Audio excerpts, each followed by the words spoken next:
sales. So like, And I think, not to cut you off or nothing, but I think authenticity still sells. It's just that people have gotten better at marketing and making something seem like it's authentic. You know, it's one thing to be authentic, but you can watch somebody, especially if you're good at business, you can watch somebody be authentic and then make somebody that's inauthentic look authentic just by certain choices just and by certain putting things. them around certain people. Yeah, 100%. Yeah, no, I definitely get that for sure. And so I just say that to say I think that authenticity, especially because authenticity really goes pretty close with vulnerability. Yeah. And so those things are still like the number one thing I think when someone's creating art and art at a high level is this vulnerability and authenticity that sort of exists. When you go watch a movie, no matter what the movie is about, it can have the craziest plot or the craziest synopsis. You want to feel as if this could really happen. You want to feel as if the people that's on the screen are authentically going through that. Right. And I think the same thing exists with music in different forms of medium and different art forms. So you don't want I say authenticity is still you don't want your album or your mixtape to be like a Tubi movie. Yeah, exactly. You don't want that. You don't want that to happen. You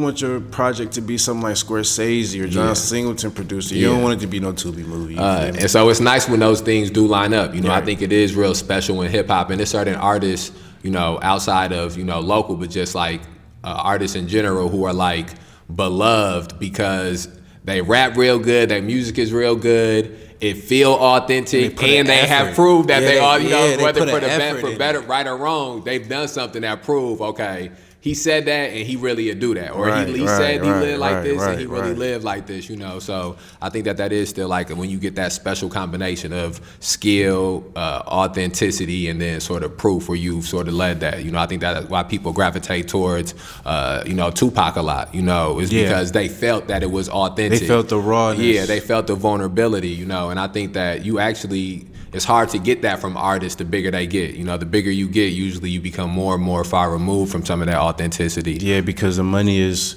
because you were so hungry to get to the money, then once you get the money fed the hunger, so now you got to find another motivation. Right. That's usually when artists either fall off or go through that bad Britney Spears patch, where they get to cutting their hair or get to going wild on the media or whatnot, because the love is still there, they just don't know how to contact it anymore. Right.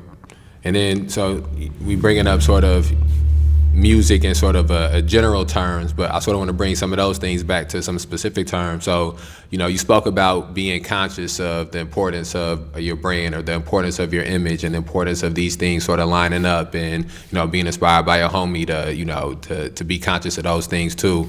Tell me how that translates to your music. Like when you're in the studio, when you're or writing music, whatever it is, just sort of tell me how that image or that brand awareness translates to some of the music that you make.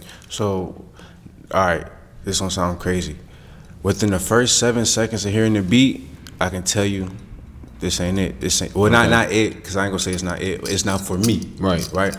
So, but if I hear the first 7 seconds of the beat, I start mumbling words, close my eyes. Now, people gonna be like, "Oh, he cap." I start whatever color I close my eyes and associate with, whatever. Right. I start going from there. Now, I can see a vivid video. I can see a red carpet. I can see a limo. I can see the Marilyn Monroe joint, the manhole blowing up the dress type joint. So like it's a full visual process for me before I jump fully into making a song.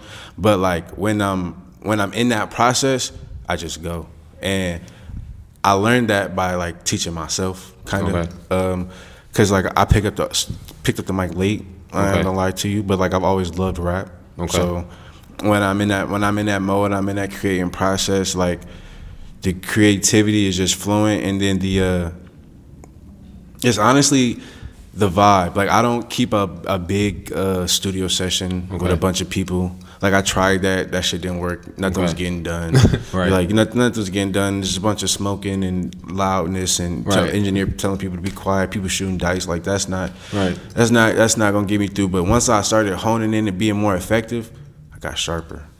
I could hear a beat and go. Like not have to write, but if I'm writing, it'll be just while I'm in the booth. But I'm not trying to just say BS, I'm actually trying to touch on something. Actually touch on something in my life and not just give you microwave music. Right. Right. So